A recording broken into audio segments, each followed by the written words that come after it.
Hi everyone, welcome to Woodstock Minis. My name is Jess and today I will be working on this room box. As you can see, it needs some repairs on these walls. As you can see through the box with these gaps and cracks all over the place. I also need to remove this wallpaper and repair this little wood piece on the glass window, as I do want to keep this window and I do want to keep the frame pieces. I'm going to be using paperboard for this project, as you can find it pretty much in your pantry and it's readily available. I also have some good grade cardboard, and this is a sturdy piece of cardboard. I also have mat board, and you can find this on Amazon or online, and you can buy this by a bundle pack, and I'll be using this for this project.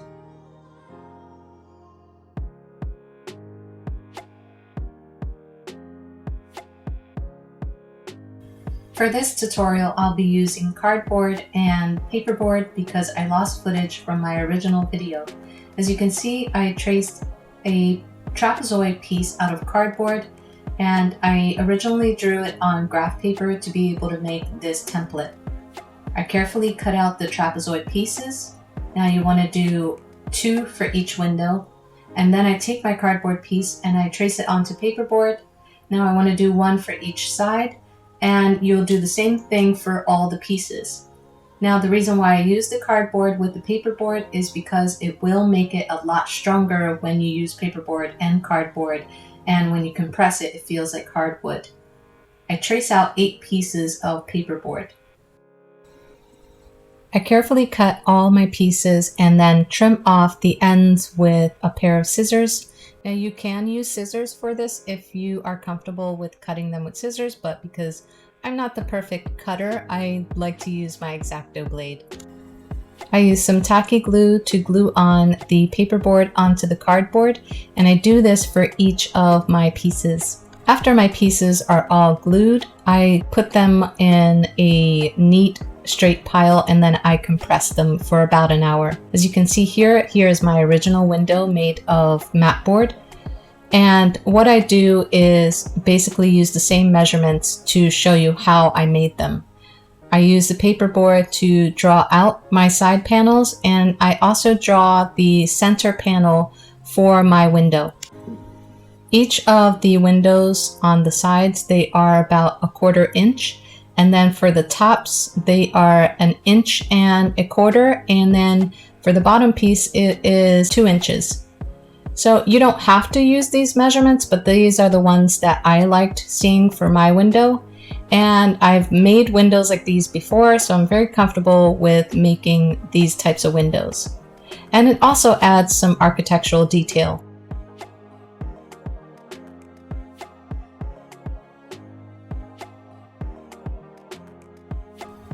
I carefully cut my windows out, or the insides of the windows out, to stay with the frame. Here I have a piece of plastic for this tutorial, and I grabbed this from my supermarket, and as you can see, this plastic piece has a pattern on it. I used regular clear plastic for my original windows. I carefully cut out 3 panels, as you can see here, and I want to sandwich the plastic sheeting in between 2 paperboard pieces. Now, to make this window a little stronger, you want to do 4 paperboard panels and then 1 plastic sheet. But for this tutorial, I just show you how I did my window. It was very easy. I think it only took less than an hour by the time everything was cut and put together. But the drying time also takes another hour.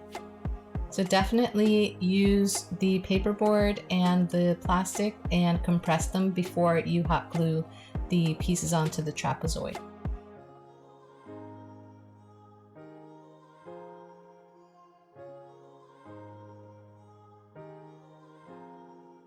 I take my trapezoid piece and I start gluing on my panels.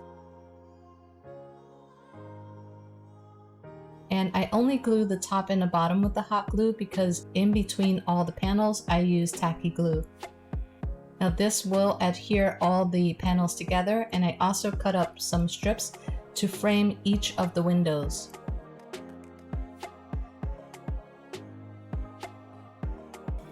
I cut a 1/4 inch strip for each of the window panels, so it'll be one for each side. And I glue them on together. This adheres all the panels together and it just gives it more detail. You don't have to do this, but I do it for my original window. I cut 1/4 inch strips and 1/8 inch strips just to add more detail and dimension. So as you can see, I frame out all of the window panels and the parts where the plastic is glued on. And this will ensure that the window is completely adhered and that it is not going to come out of place when I seal it and paint it.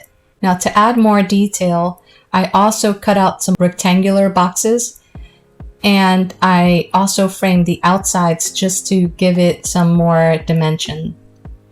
And you'll see that later on in my project.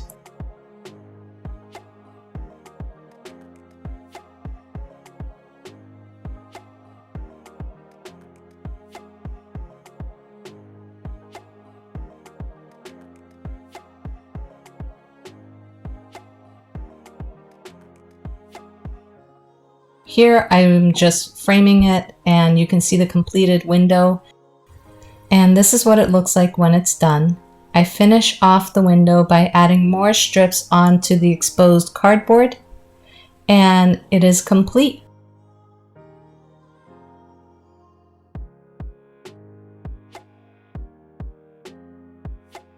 Now I start building my framed panels. To add more detail, you can cut out some rectangular pieces and frame them out and then glue them onto these panels just so that they're not bare, but you can paint it as is. Here you see me adding the 1/8 strips onto the 1/4 inch strips, and this is just to add some dimension. I am making the bottom wall piece for my side panel windows. And then I start framing it and what I do to one side, I also do to the other. Here are my side panel pieces, and as you can see, I'm adding more detail by adding the squares and then framing them out. What I do to one side, I also do to the other. I also finish it off by adding some finishing trim work. And then I also want to add like a small little ledge onto these window side panels. I'm continuing to frame, and then as you can see, I'm adding that little ledge onto both sides of my panel pieces. Now I just finish it off with some more strips. This is my large window wall, and basically this is the bottom piece for that wall. I compress mat board with cardboard, but for this tutorial I did the paper board. After that is dried, I frame it out and I frame up all the sides. Then I begin to add smaller strips of paper board or mat board in this particular instance. As you can see, I have little square pieces that I had framed out and they're already dried, and then I evenly space them out by using my fabulous spacers here.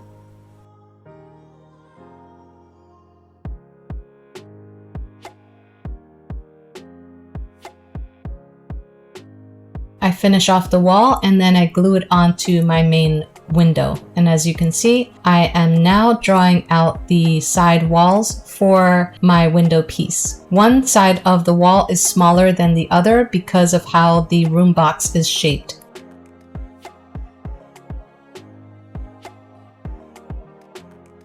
I added some strips onto the side of the window, and then I add my walls onto those little strips.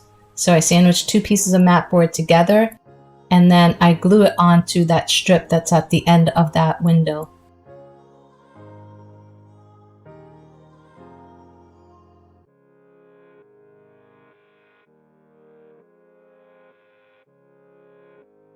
Then I frame it out, one with 1/4 inch strip and then the other with the 1/8 strips.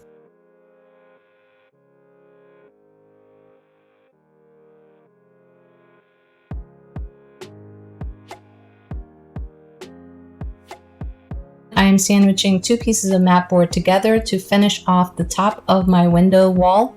And I do 2 window walls for my shop. I just frame it out. As you can see here, I'm adding both mat board pieces together. And the reason why I do this is because I didn't have a large enough mat board piece, so I had to piece it all together. Now I'm adding more strips to add more detail. And I want to hide all the little gaps by adding little pieces of paperboard, as you can see, or mat board in this particular video. I just add larger pieces of strips and then I finish it off with smaller pieces. And I just do that over and over to each of the sides. Even though this looks complicated, it was very simple. It is basically just frame inside a frame. And I just do this for both windows and each side.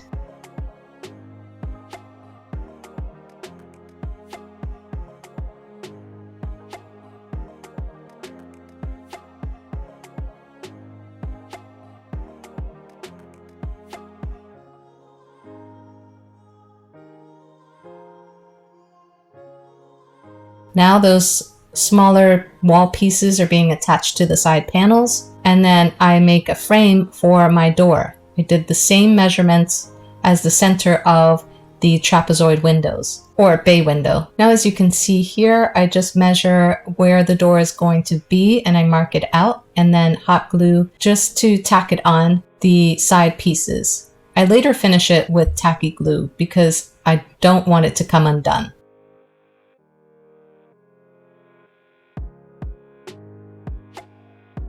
And here you see me just measuring out where I want the walls to lay out.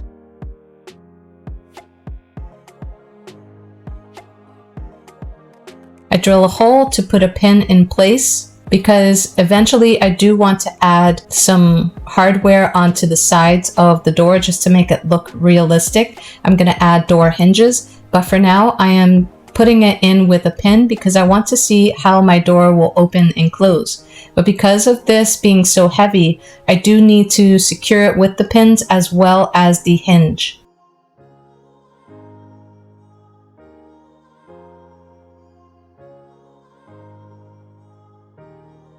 Now I begin to use the tacky glue to adhere this entire piece together. And as you can see, my top pieces are only taped, but I begin to build up little wall panels to further strengthen my walls and to connect everything together. Here I am basically framing in all of my little wall add-ons, and then I secure it with a larger strip and I glue all the pieces together, as you can see. I add side walls onto my pieces just to finish my wall piece, and what I did on the outside I also do on the inside, just covering it with bigger strips and then finishing them off with smaller strips. Now, if you want a complete tutorial on this where I show you how I did it piece by piece, then that would be a much longer tutorial, as this did take me about 3 days to complete.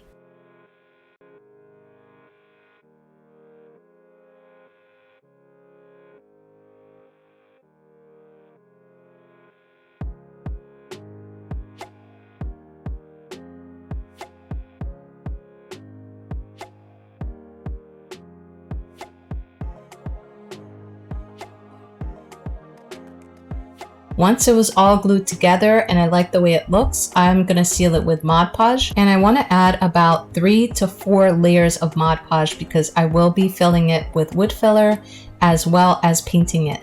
Now, with the wood filler, the easiest way I found to apply it was to add water into the filler so that it was more liquidy than putty. And this, surprisingly, it worked and it got into all the little nooks and crannies and cracks, and it also gave it a wood grain panel look. After it was completely dried, I sand everything off. I paint the exterior and the interior the same color brown, and I allow this to dry overnight. I'm really happy with how this turned out, and I can't wait to start on the interior of the shop. I hope you guys enjoyed this video, as this will be a series and this is the first part of many parts for the shop. So please log on to my channel, subscribe if you haven't already, comment, like, and share my video, and I will see you guys in the next video. Thanks for watching.